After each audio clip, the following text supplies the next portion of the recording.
السلام علیکم dear and respected thinkers. آج ہم برنگ دی ہیٹ پر بات کریں گے، یعنی نفرتوں کو دفن کرنا.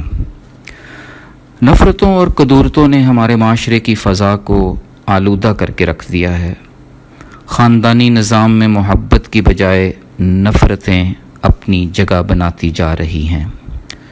دوستوں اور عزیز و اقارب میں معمولی سی باتوں پر نفرت کا اظہار شروع ہو جاتا ہے. سیاسی میدان میں نفرت کا بیج تو کئی عرصے پہلے ہی بو دیا گیا تھا. اب تو مذہبی فضا بھی نفرتوں سے لبریز ہوتی جا رہی ہے. کسی بھی محکمہ کو دیکھ لیں، ملازمین کا ایک دوسرے سے نفرت پیدا ہو جانا ایک عام سی بات ہو چکی ہے.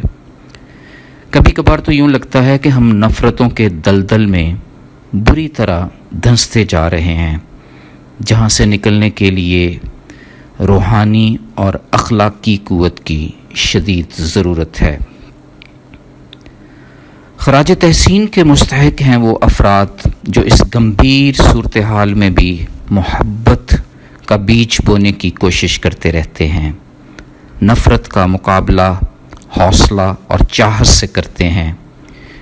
یوں محسوس ہوتا ہے کہ نفرت ان لوگوں کی چوکھٹ پر آ کر سرنڈر کر دیتی ہے، بری طرح سے ہار جاتی ہے. نفرتوں سے لڑنے والے لوگ بڑے ہی خاص ہوتے ہیں. وہ اس راز سے بخوبی آگاہ بھی رہتے ہیں کہ نفرت کا جواب نفرت سے دینے پر وہ اپنی ہی ذات کے سامنے شکست خوردہ ہو جائیں گے.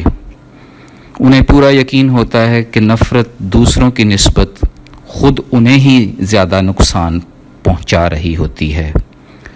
وہ خوب سمجھتے ہیں کہ بعض لوگ نفرت کا بیج بو کر ناجائز فوائد حاصل کریں گے، انسانی رشتوں ناتوں کو مزید کمزور کر ڈالیں گے. وہ جان چکے ہیں کہ نفرت انہیں کامیابی کی بجائے ناکامی کی طرف کھینچ کر لے جاتی ہے.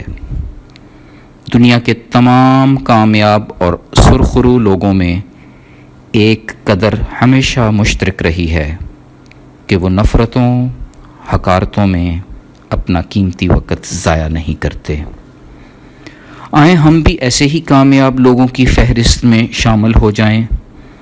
نفرتیں جو کسی بھی وجہ سے ہمارے اندر گھر کر جاتی ہیں، ان کو نگلنے کی بجائے اگل دیں.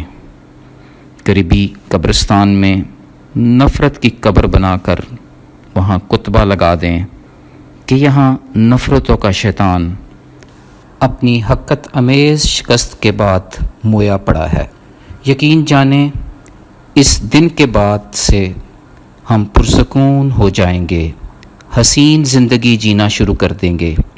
ایک ایسی زندگی جس پر ہر کوئی رشک کرے، ایسے سمے جو انسانیت کو امر کر دیں. فی امان اللہ.